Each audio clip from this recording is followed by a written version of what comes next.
So Darina Bockman is a pioneer of the vegan movement in the corporate and Fortune 500 world.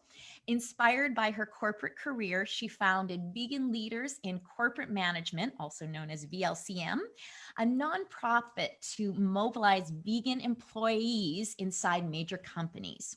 So the VLCM network has over 5,000 members worldwide and offers vegan leaders offers a vegan leaders playbook, which we're going to talk about today. And this is a free downloadable guide, excellent, as well as a free corporate initiatives coaching program to help members launch vegan programs in their workplaces. So that is very exciting. Darina works full-time as the Senior Global Finance Programs Director at CBRE, a global Fortune 500 company. She's fiercely passionate about strategy and effectiveness, which you need to be when you're in the corporate environment being an advocate. She was born in Slovakia and speaks multiple languages. We're going to get her to just speak one today because I do not speak multiple languages. And Darina lives in San Diego with her husband, John Bockman, who's also a leader in the vegan movement. So Darina, welcome.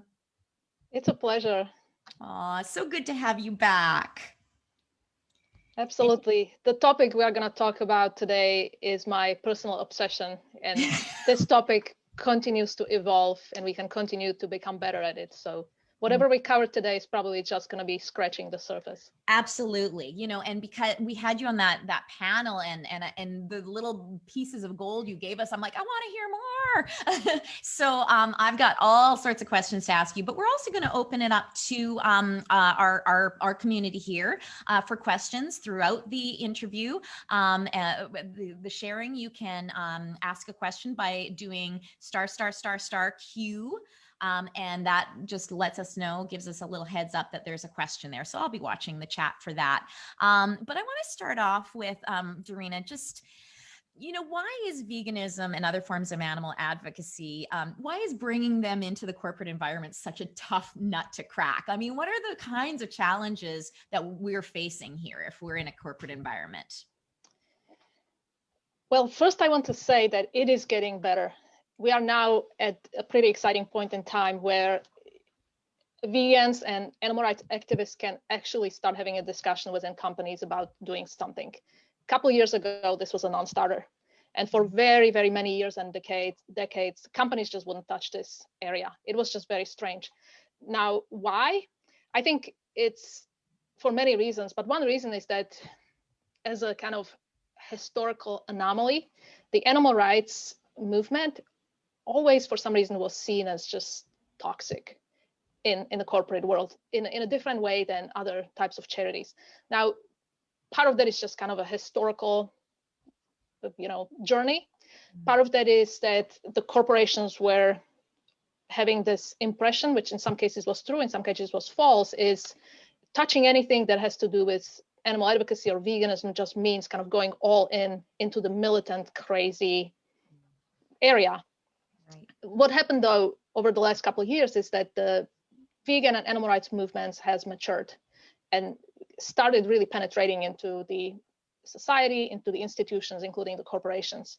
So now I think the perception is changing, and it is still kind of hard. You still have some companies that they just still hear the word vegan and they almost immediately shut down. So that's where you have to be like clever and maybe use some other words to basically pitch the same exact idea, but just spun it slightly differently.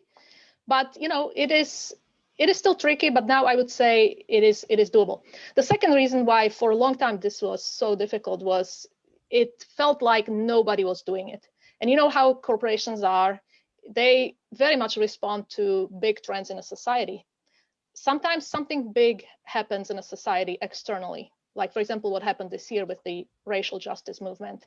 And all of a sudden, corporations who never touched this topic before are tripping over each other to become the leader in the space. In other cases, something grows very slowly as a kind of grassroots movement. For example, women's rights movement. For a long time, kind of gender equity was not something that companies would do, but over time, more and more women, for example, kept rising within the corporations, and all of a sudden, this became something that all the companies would want to do. So, sometimes it just happens very slowly over time. Sometimes it happens because there is some big external blowout. And then all of a sudden you see this tipping point where all the corporations suddenly want to get into something. I would say we are almost there with the vegan and plant-based movement. And it does help to kind of create evidence out there that other companies are doing it. Mm-hmm. Yeah, it's interesting, the contrast, because corporate culture has always sort of had this thing, it's been regarded as a kind of a conformist culture, and then animal rights and veganism has been considered a counterculture. And so I think it seems like both sides are kind of coming a little bit more to the middle, like animal rights and veganism is becoming more mainstream, acceptable, and corporate culture is loosening up a little bit and trying to be a little bit more innovative. So it is kind of, it seems like the right time. Oh, and you are making actually a great point there about this kind of conformist versus disruption culture. I think thanks to the big disruptive tech companies, corporate culture has absolutely changed. And now it's good to be the disruptor. Like, the disruptor word is now a really good thing. And companies want to be that. So, innovation, challenging the status quo, growth, leadership, these are big hot topics that even the most conservative companies want to get better at. So yes, this sort of conversion absolutely did happen, and it's a good time for us to get into this business. Mm-hmm. So, so it is a challenging thing, though. I'm sure anybody who's worked in a corporate culture, just generally a bigger office, has found this. But so why, with kind of all these challenges and landmines, do you think it's an important place to put our energies as a movement? Why is it so important? This idea drove me crazy for many years, because I always felt that the animal rights and vegan movements was operating on a periphery of the big business. And it just seemed to me, as long as we are only there, we can't see this big bang, this huge kind of mainstreamization of the vegan movement in a society. And the reason I specifically chose the corporate world as my, area is that that's where I lived, that's where I worked, and I really understood it. I was already on the inside, and it was just really bothering me that this kind of one area of animal rights and vegan activism was just completely left out. So, I mean, I don't know the numbers, but most of the world's population work somewhere other than at the vegan company or a vegan nonprofit. So there are, billions or trillions of money moving in these companies. These companies really sort of set the trend of what's acceptable, what's normal. And these companies are full of individual employees, including surprisingly many vegan employees. And oftentimes corporations provide a great venue to, create something in the workplace. So for some of these reasons, I just felt like this was a perfect area where we could really achieve something big if we put some strategy around it. And I was already there. Mm-hmm. And which is something we talk about in Animal Justice Academy all the time. I mean, you need to find where you are, what you do best, what your personality is, and you've got to go with it. We need you to take your corner of the world and transform it. So that's what Darina did. And you did it in a big way. I mean, you've got, like, when you started this initiative, were you surprised how many vegans came out of the woodwork? Yes and no. Yeah. I always had a feeling that there had to be more people who were big corporate achievers and vegans. It just made sense to me that some of the same traits that define kind of corporate leaders were actually very similar to what defined vegan activists, like, personal leadership, ability to challenge status quo, big ideas, innovation, planning. So I felt like there had to be plenty of people, but then as I actually started looking for them and bringing them together, it was exceeding my expectations. And honestly, it happens even to this date. Completely anecdotally, just about on a daily basis, I discover somebody who is vegan, who is a professional worker at some big company. And it's just absolutely mind-blowing. And it just tells me that we are just scratching the surface. There are so many, there are probably tens or hundreds of vegans out there for everyone we actually know. So we have kind of a huge opportunity out there. Mm-hmm. So, okay. So for the folks here that are curious about, okay, well, how the heck do I crack this tough nut that we were talking about? You created something, your organization created something called Vegan Leaders Playbook. So tell us a little bit about that initiative. Yes, the first step in that process was for our organization to decide what exactly we wanted to do. The very initial baseline was to create this huge network of vegans who work in the corporate world, in companies large and small, but with, I would say, a focus on putting together vegans who worked at the largest companies.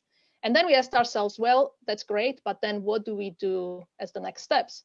So we just, after some thinking, decided it really made sense for us to help all of these individual employees come together and provide them with some tools and some support to actually go out there and make changes in their own workplaces, in their own locations.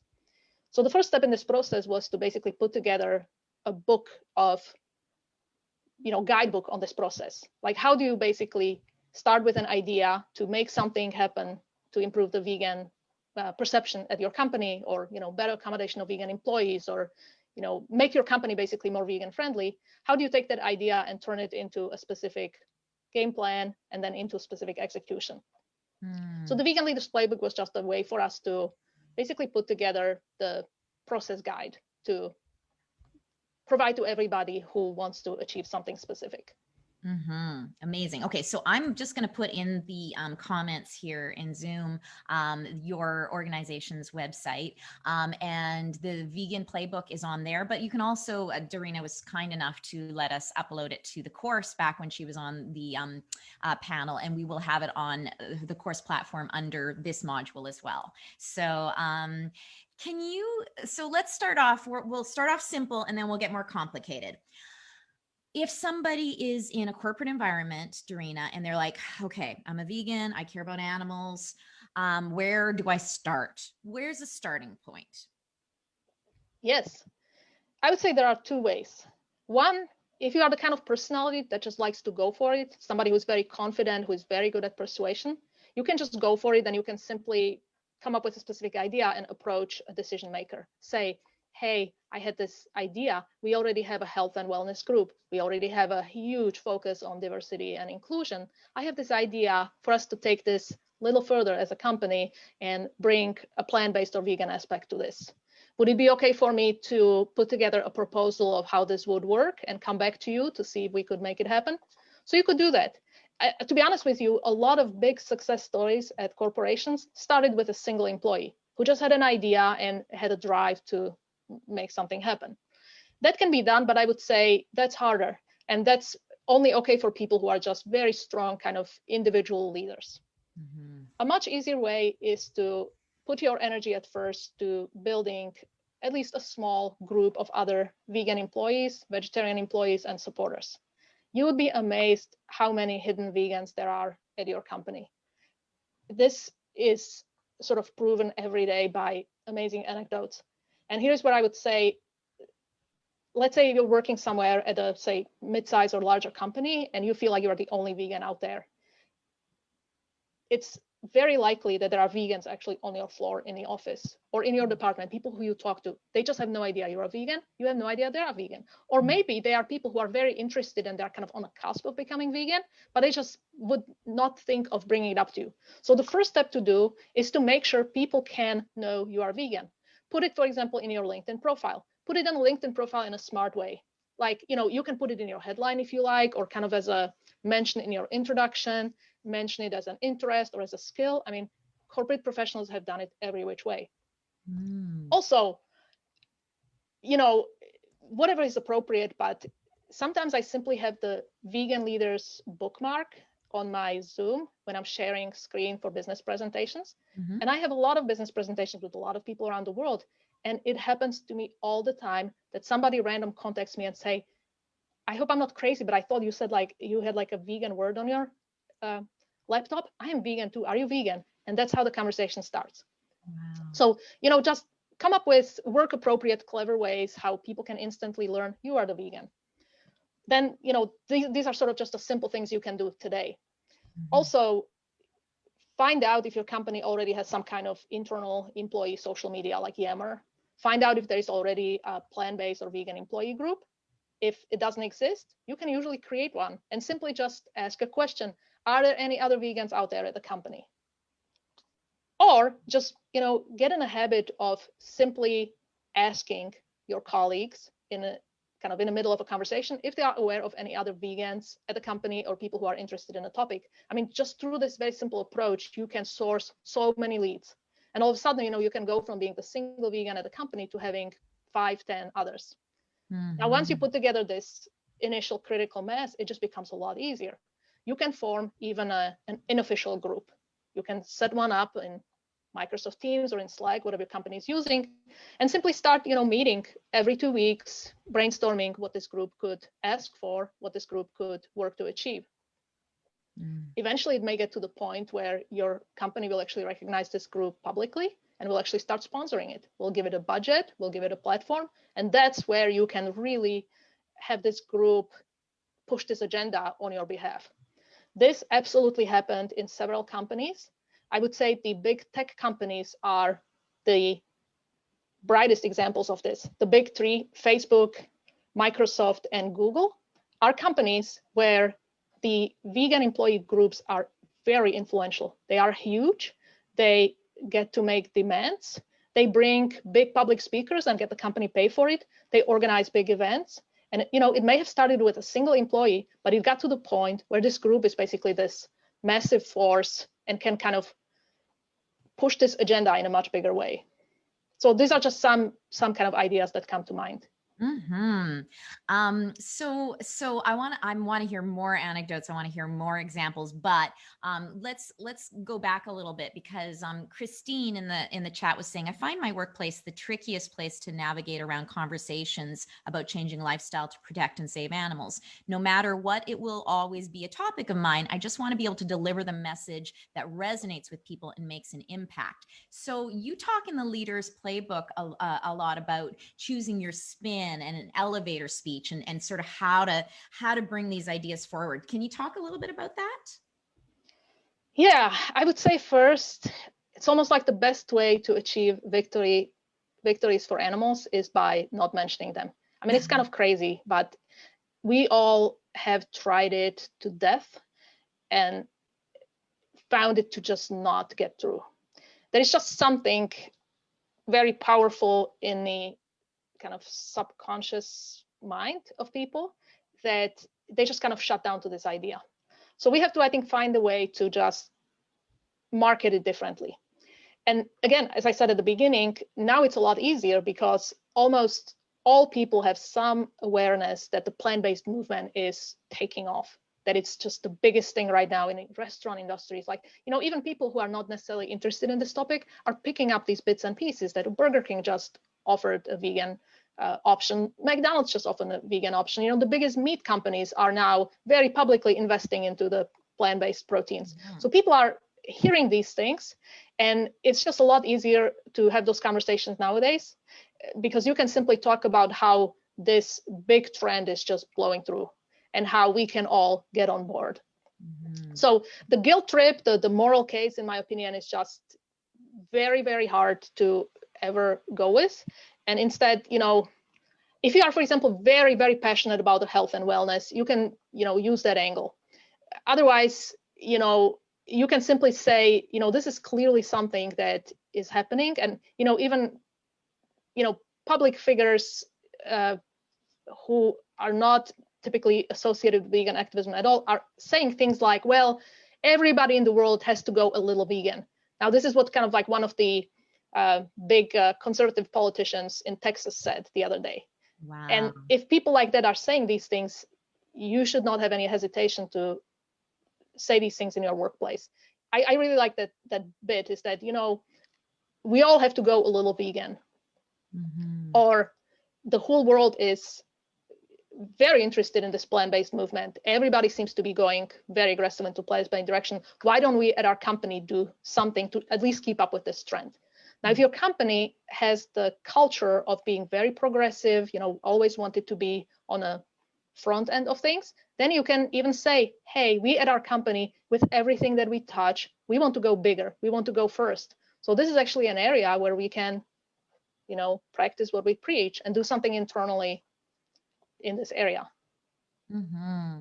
Yeah, absolutely. So, so yeah, we talk a lot about in animal advocacy generally as some of the gateway drugs, wellness and health and environment and all that sort of thing. But especially in corporate culture, we need to Trojan horse it. We need to bring in an important issue through some more subtle means. Basically, you need to identify what your target audience is really interested in and get it in that way, and then expand from there, basically.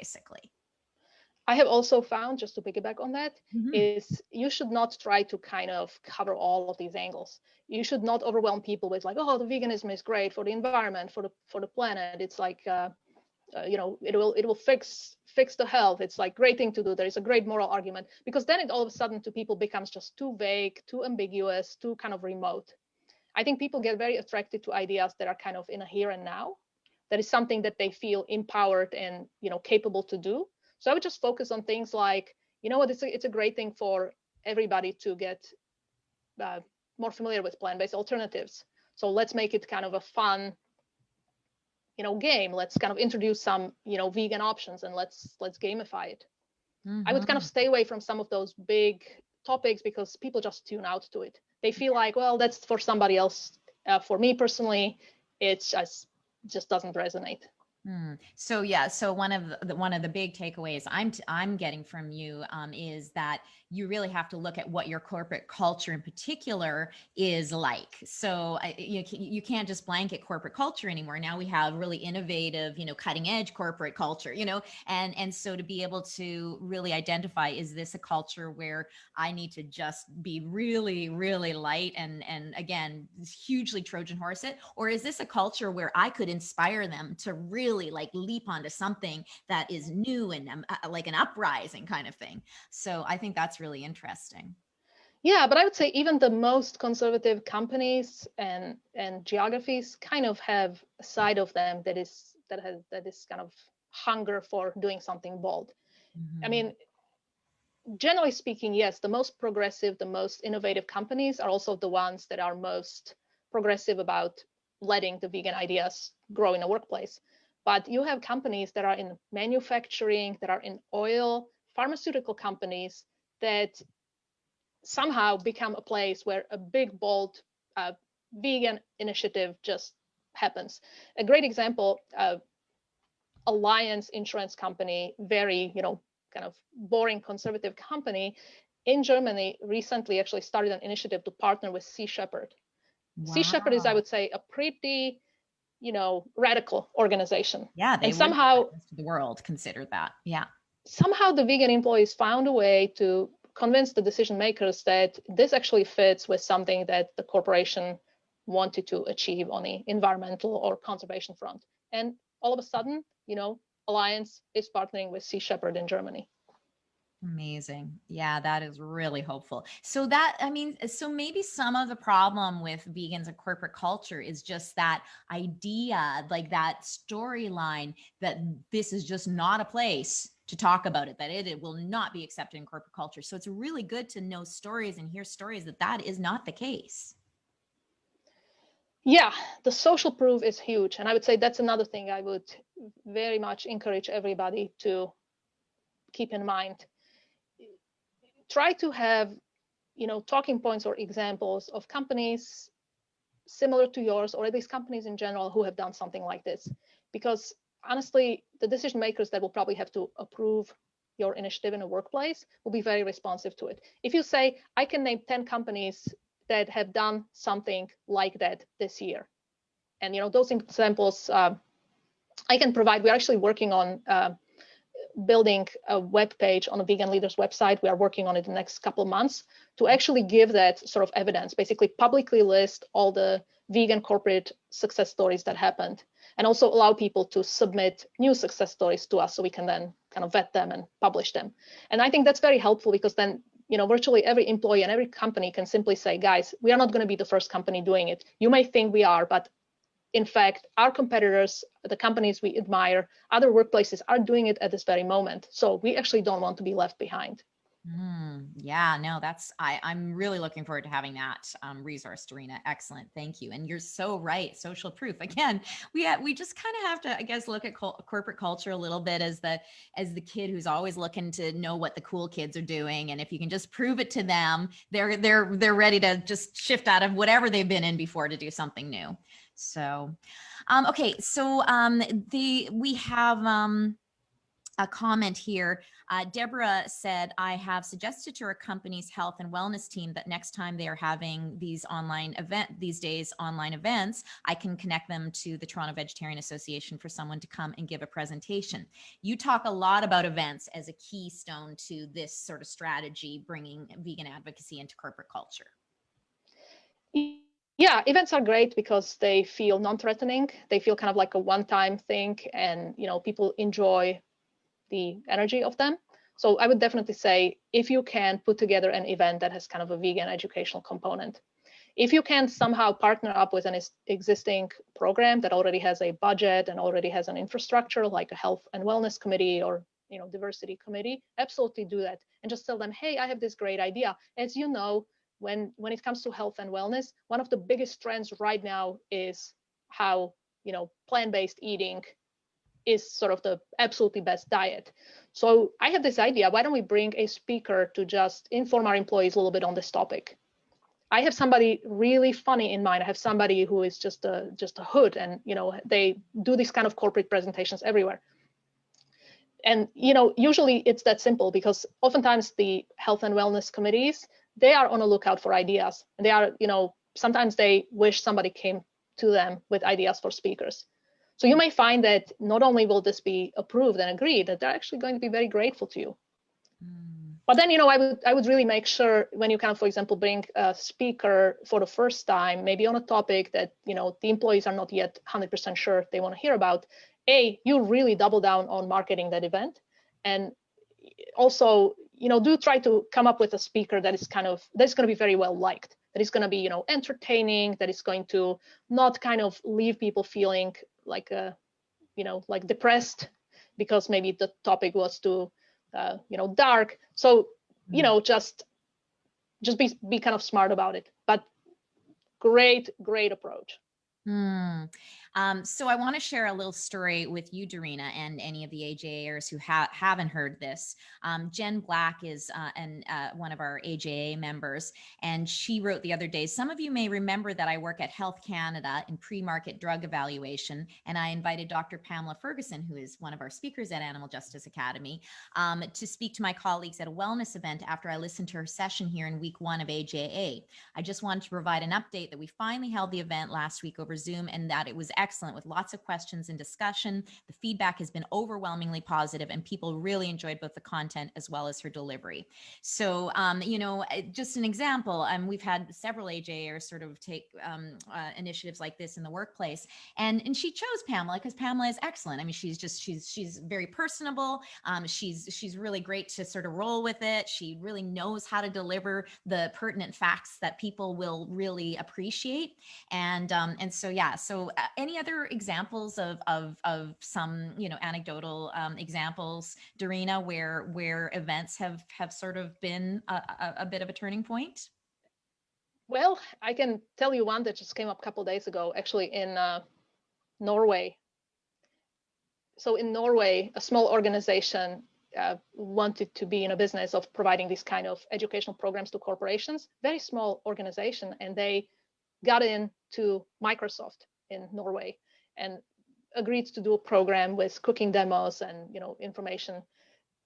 And I just kind of heard about it again in passing. This happens all the time, and it just was so inspiring because you would think that, oh my God, this is never going to happen. Small organization can never get into a company that probably has so much red tape. It all has to be corporate. But no, it's very much event based. They just made it very simple, set up, I think, kind of like a Facebook or a Microsoft social media group, and then just kind of ran with it, and employees loved it. I think somebody just said in the comments that cooking demos and kind of food tasting events are popular. Employee like them. It is very near and dear to everyone, and definitely way to go. Mm-hmm. So, Darina, can we go back to messaging a little bit? So you talked a little bit in the Vegans Leaders Playbook about an elevator speech. Can you tell us a little bit more about that? Yes, and to be honest, I'll start with telling a story that kind of a very short one that proves my point in kind of a self-deprecating way. I Mhm. recently went to Bank of America branch because I actually had something I needed to do with the vegan leaders account. And the person who was helping me just said, "Oh, so what is vegan leaders? What do you do?" And I kind of gave an answer that was not like a particularly polished one. And then he said, "Huh, so does it actually work?" And you know what? I was not prepared to answer that very simple question. I could have said, well, as a matter of fact, the vice president of Bank of America is on our board. And Bank of America is actually a company that has a very thriving plant-based group that is called, greening the diet. So actually your own company is an example of what it does. That would have been much more powerful than some of the kind of soft answer I gave. I was kind of unprepared, and it just made me realize that, you know what, when this conversation comes up in an elevator or in a random encounter, I should have something prepared. So how do you get to the point where you have it prepared? You simply, first of all, have that situation first and realize like, wow, my answer was really weak. So then maybe you sit down with a Word document and say, well, how would I answer this question in a more polished way? And then you simply compose a couple sentences. Maybe they don't sound so good and you kind of perfect them. And then you actually say it, you kind of say it with your friends, you say it in a small networking group, and before you know it, it becomes this very smooth, very naturally roll of the tongue bit that you just kind of start saying. Mm. So the elevator pitch is really just kind of a very quick description of what you do, or you know, what your mission is, or what you are trying to achieve. And it's basically just a bit that you are prepared to drop in whenever these random situations arrive. It's got to be very short, and it's got to be something that sort of whets somebody's appetite rather than answers all the questions. So it should Mm. be something that is at least a little provocative, that is interesting, that would encourage the other person to be surprised and ask you maybe some follow-up questions. So I'm sorry to put you on the spot, but if for somebody who's just working in a corporate environment and maybe working on, bringing some initiatives in, what would that kind of be like? What would an elevator pitch sort of around that be, kind of thing? So for example, let's say you work somewhere at an organization, and let's say you are already running a vegan group, and maybe you now start having an idea about taking it bigger. Mm-hmm. So in this case, an elevator pitch could be something you approach somebody in a random conversation in an elevator, or it could be something that when you ask the question, so I heard you're running this vegan employee group at our company, how is it going? Tell me more about it. You need to be able to prepare it like, yes, our group is all about this. Our goal for the next year is this. We are very excited about this. And did you know that this? I mean, it should be just something that is very fresh. It should not feel like a lecture. It should not feel kind of like just like full of big ideas. It should be something that just grabs somebody's attention. Mm-hmm. Great, great. So yeah, so even if you have just a little initiative that you are doing in your workplace, you should be able to, be able to give a little bit of an interesting sort of summary of it to be able to grab people, to draw people in. Yeah, like for example, and again, I'm still, to be honest, working on perfecting the various versions of elevator pitch myself.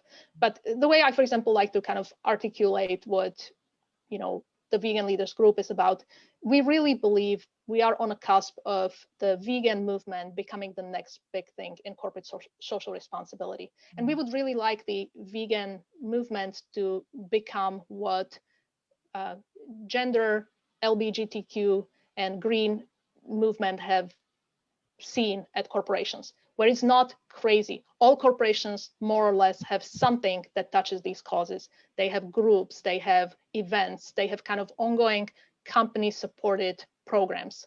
So I really would like for vegan and plant-based movement to kind of have a place at the table and be at least as successful as these other comparable movements. Mm-hmm. You also talked about the $1 million idea in the handbook about having $1 million idea. Do you remember that? Sorry, Yeah, I'm can you like, please remind me? I think it was just you talked about the difference between if you were less assertive, sort of doing these micro sort of moves, and then if but if you had this $1 million idea, the big idea, that you start chipping away at it. And I think probably the way you start chipping away at it is to define it right, and then probably to get co-conspirators around it. Would that be true? Yeah, I forgot I had, I guess, called a $1 million idea. I guess nowadays how I like to think about it is either a big bang approach or big ask approach or subtle influencing approach. Mm. You should do whichever of these two, options is naturally more easy for you. There are some of us who are much better at either getting something done, we are very process oriented, or we are just kind of good at keeping the lights on. Then there are other people who absolutely thrive on these sort of huge, waves of making something big. They absolutely get kind of energized on the sort of big things. Mm-hmm. So let's say you have this $1 million idea or kind of like something big that you want your company to do. Let's say your company, and this is actually another very recent example, at one of the world's largest pharmaceuticals companies, there was recently an employee challenge pushed down from corporate for employees to submit a very bold environmental idea. Mm-hmm. And one vegan employee in Switzerland, who I was coaching actually in our support program, was sort of emboldened enough to submit an idea for a vegan eating based program. And the company loved it. The company actually approved it. So now this lady is actually working on a formal proposal. She knows she's going to get a big budget. And now it's like, oh, shoot. Now I kind of had this $1 million idea, and what do I actually do with it? And then you realize that the big idea is going to consist of 100 little steps that have to be executed, and that's where you really want to have kind of a team of people who are very good at organizing. But that big idea can be something that just sort of happens, and then you have to run with it. So the vegan challenge, that's very cool. Are there other ideas of things, of some of these big ideas that people have brought into the workplace, just to kind of get our creative juices going a little bit more? Yeah, and I would say the big ideas should start with a small idea or a small proof of concept of a big idea. That's kind of how big corporate initiative, forget about the vegan movement, but if, for example, a company wants to completely reshuffle how it runs its business, or it acquires another big company, there's major preparation and oftentimes a little proof of concept done. So let's say you would like your company to completely veganize the cafeterias everywhere and have even, say, vegan options as default. So it's a big thing to do, but if you just kind of approach your CEO or like the global director of dining facilities, they're probably not going to go for it. So maybe you can say, well, let's do a pilot first. Let's do something on a limited basis in one of our locations, maybe somewhere in California, where people are already just like absolutely asking for it, and just do a 2-month trial run. And that actually allows you to see how many little decisions and how many steps have to happen. You have to reprint the menus. You have to kind of decide on what the new menus would be. You have to figure out kind of how it would actually work. You have to work with the suppliers to, provide the vegan ingredients now. So a simple idea kind of becomes more complicated, and doing it on that small pilot really allows you to try it and kind of work out the kinks on a small scale. Once you work out the kinks, and let's say the first pilot is good, but there are definitely some learning lessons and some kind of things to improve, then you do a second pilot in another location, maybe something bigger. Maybe you do a state, maybe you do like a state in Canada with 3 locations. So now you know what you're dealing with. You can increase the scale, and if it's very successful, maybe you roll it out at the country level, or maybe at that point the company gets so excited about it that they actually take it from your hands and actually implement it with the resources they have. So I would always say, if you have a big idea, see what small chunk you can extract out of it and do a proof of concept. So Darina, let's come back, because I mean that's all very exciting, but let's come back to the micro. What did you call them? Micro moves or something like that for people that are not ready to take on the big things. But it was really interesting. I love that sort of juxtaposition between the big bang and the influencer, and how just being there and being cool, like just being like an awesome person who happens to be a vegan and talks, brings veganism into the conversation, is a really valuable thing. So in what other ways could you show up as that person? For example, I'll just some of the comments that were shared. Barry said, I find company surveys are a great way to talk about vegan transformation. Yesterday I got a request from my pension plan to complete a survey, and in the survey comments I mentioned that the pension fund should have a focus on ethical investing, and talked about moving away from animal agriculture and towards plant-based foods. And Christine was asking, what do you think about wearing respectful t-shirts on casual days at work, like that have some sort of vegan message? So things like that, can you talk a little bit more about it? All of the above. Yeah. That's kind of the whole point. If you are not the kind of person who wants to go for the big ask, then become the subtle influencer or become kind of the mini initiatives person. That's totally okay. And what it means is that you basically just keep your eyes and ears open, and you do the little things on a daily basis that kind of set that basically blaze the trail for others to become way more open and way more attracted to veganism. Wearing work appropriate t-shirts on casual days, absolutely. I mean, that's a great conversation starter. It's probably not as powerful as people think. It's not as scary as people think. You're just wearing a t-shirt, and if there is somebody in the crowd who already is somewhat interested in the idea, it gives them an excuse to talk to you. But otherwise, people who don't want to hear it, they simply will just not be bothered. Mm-hmm. The employee surveys, absolutely. If there is kind of a company survey asking for general ideas or general feedback, or the pension plan, that's perfect. Just drop in something that makes the company know that employees are interested. There's this statistic out there, I don't remember what it is even one person making a comment to a politician or to a survey carries weight, because these people realize that usually for every person who says so, there is like 100 other people who think that. Mm-hmm. So it makes a big difference. Now, that doesn't mean that the company may, take an action right away, but it does make a difference. It plants the seeds. Some other things you could do, simply just kind of mention something to a committee in a subtle way. Like, for example, well, now we are in COVID still, so this is not happening too much, but once we return to the offices, office events will start. So let's say there is an employee lunch and learn, and food is being ordered. It doesn't include any kind of vegan option. So you can simply gently say to the organizer, hey, what about we next time order from a company that has better vegan options? It would be, not only inclusive to the vegan employees, but this is also kind of a sexy thing right now. So that's a very simple conversation. The worst can happen that the person will say, oh, not right now, or we already have an arrangement, but I can guarantee you it will change something in their mind. Mm-hmm. They will think about it, and very likely they say, you know what, that's a great idea. Why didn't I think of it already? And you just achieved a little victory. Plus, every time you do these kind of little things, with every survey, with every well-handled conversation, your confidence goes up and you become more and more prepared, more and more poised for some of those big initiatives. Deborah says, I have a Go Vegan sticker to order. Oh, sorry. So I have a Go Vegan sticker on my workstation. Of course, no one's been in the office for 14 months, but you're going to be set, Deborah, when they're back.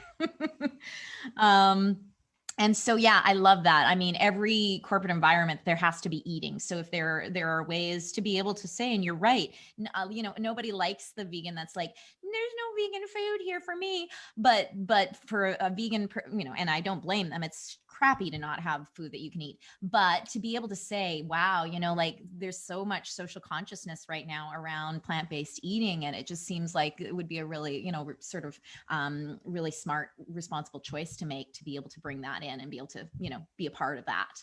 So I love that.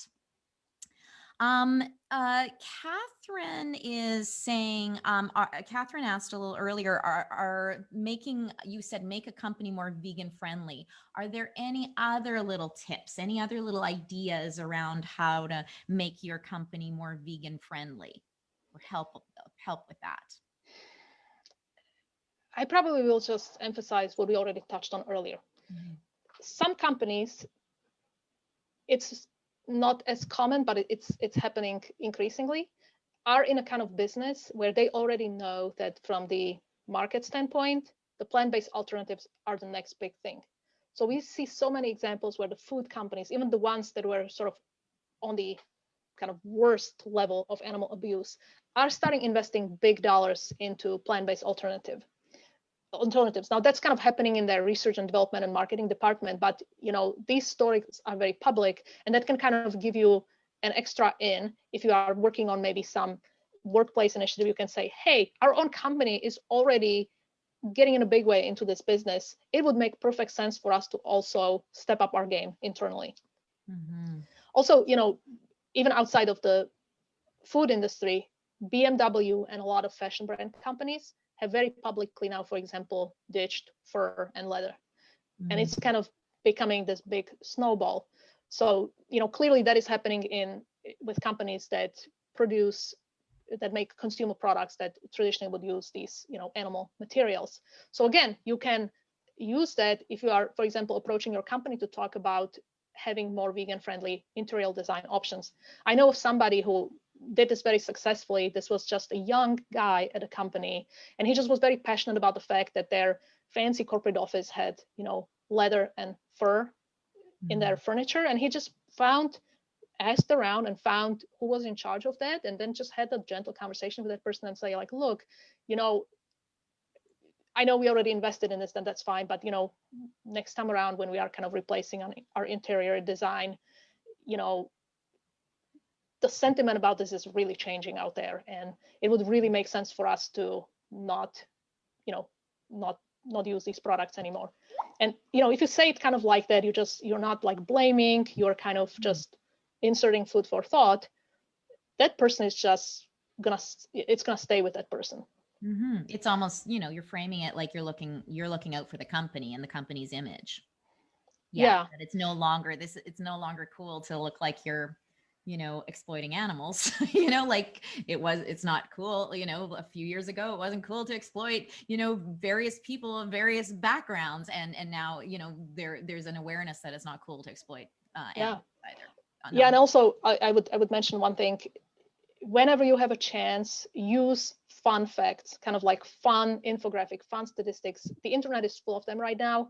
And, to kind of prove the point that, for example, plant-based milk is growing like 300%, whereas the dairy milk is rapidly declining in popularity. Now, I'm sure that if you search for a cool chart like that, you will get some that, you can use, and just maybe like have a little PowerPoint or kind of print a little thing. And when you have a conversation, it's like, hey, did you know about this? And then, people are very responsive to this. And even, for example, if they kind of had no idea this was happening out there, it provides kind of a great power to your conversation when you're saying, well, can we just go ahead and replace our coffee creamers from dairy with plant-based alternatives? Yes. So kind of fun facts, fun statistics, like basically things that really tell the story for you. Mm-hmm. And that way you don't have to rely so much on the, difficult job of presenting an ethical case. You can just kind of show people that, this is already happening, and we as a company just don't want to be on the back end of this trend. Yeah. And I think, I know for some folks in the comments, they were saying it's hard to not talk about animals, but I think we just have to remember that corporate culture is one that doesn't seem to like a lot of sort of personal emotion. Okay. And so we can't take it personally that it's about animals. This is kind of the way it would be if you tried to bring wellness into it. Like, it can't be too new agey. It's got to be, based on sort of data, based on health and everything. So I think you're just saying that always sort of err to things that are data driven, social proof, things that are concrete and that corporate culture can grab onto. Okay. Not because we're trying to we're not honoring the animals, but because we're dealing with a culture that is just not receptive to necessarily our emotional attachment to this issue. Yeah, for sure. There's this saying out there that says it's a lot easier to change your mind through your behavior than the other way around. So it's like if you get people to do something without really wondering why they are doing it, all of a sudden the change in the mindset will follow. Yeah. But if you are kind of trying to change attitudes first, it's a very, very hard job. So yeah, there was something you said at the beginning, very, very cool. Do you remember how you kind of started this question? This question? Yeah, I said that they don't, corporate culture, it's not to take it personally because they're just like, they don't want to have emotional, histrionic sort of arguments over anything. Absolutely. Yeah, that's the case. And I would say, I would just probably look at it as just channel it. Channel that passion and energy you have and we all have for animals into just kind of a approach that will just be easier to start with. You're still going to get the same exact outcome, and the changes in attitudes towards animals will follow on the back end. But it's just, a difference between choosing an approach that basically has been tried and failed versus the approach we have seen. It just kind of gets you there easily. So channel it, don't lose that passion, and kind of be who you are. Just kind of learn to be savvy at marketing. Yeah. Learn to translate it into their language. Exactly. Excellent. Okay. Well, Darina, this was a wonderful talk. I really enjoyed it. I'm going to put, once again, Darina's Vegan Leaders in corporate, sorry, what's the full name again? Vegan Leaders? In corporate management. Management. Yes, management was the part. And so you welcome people that are in all sort of corporate environments. They don't do they have to just be managers? No, it's honestly, we try to be more inclusive than not. While we do try to make big things happen at largest companies, we absolutely welcome members who work at smaller companies. We welcome members who work at nonprofits.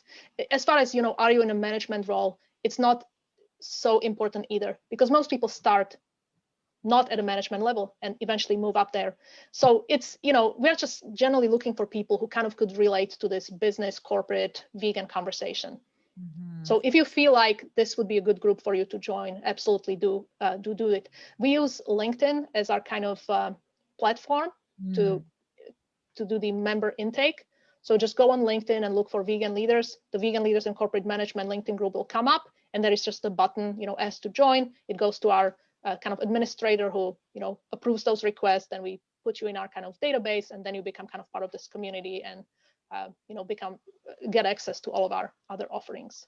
And Deborah said, now I just have to get the ball rolling at work. I'm not a manager, by the way. I'm an admin assistant for a large consulting firm. Admin assistants you're the heart of the organization, Deborah, you can do a lot, right, Darina? And you are going to probably be the beating heart of this initiative. I have absolutely found this, that, employees that are not in a C-suite are by far better at driving vegan initiatives. You kind of want to put everybody to a good purpose. If you, for example, have a CFO at your company who is vegan, but that person is way too busy, they're obviously not going to be kind of working on this initiative, but it is an excellent name for you to drop, or kind of say, hey, our CFO is also vegan, by the way. That's their role. But if you are an admin assistant, if you have a little bit of bandwidth, you are probably excellent at organizing. You're probably excellent at follow-up. I mean, these are the kind of things that make these initiatives success. So I would say you probably would be the de facto leader of whatever you decide to pursue. Excellent. And one last question Cheryl had asked is your VLCM organization the first or the only one of its kind, or is there anything else we should sort of keep our eyes open for? I believe that Vegan Leaders is the only organization in kind of this corporate vegan space right now. Now, of course, it would be great if other organizations started, working around it, or kind of in other niches. We are a global organization, so we do try to kind of have our footprint everywhere. But being a global organization, it means that you can be truly local. We have a lot of members in Canada, for example. And oftentimes we get asked, hey, are you aware of something that is specific to Canada? Now that question actually come up many times. And I say, Canada actually has a lot of excellent, Canada level groups. So be open to anything and, just kind of take advantage of maybe this kind of global network as a source for ideas, but, it doesn't say that you shouldn't be involved with some organizations locally. So long answer to your question, I believe we are the only person sort of in this niche, the only organization in this niche, but there are plenty of organizations that are touching on these areas that are probably, more relevant to your location. Oh, you've been pretty relevant. So, somebody was asking about whether you can join if you're self-employed. I guess if you're probably planning on creating your own business with other people, then it's important to start, working on this right away, right? Yeah, absolutely. We generally accept members who seem like they would get value out of what we do. Now, if you are, of course, an aspiring actress and a singer and don't want to touch the corporate world, that probably, you probably wouldn't get value out of our group. But if you want to start a business or, if you are a professional who is working on a freelance basis, absolutely, you are part of this equation.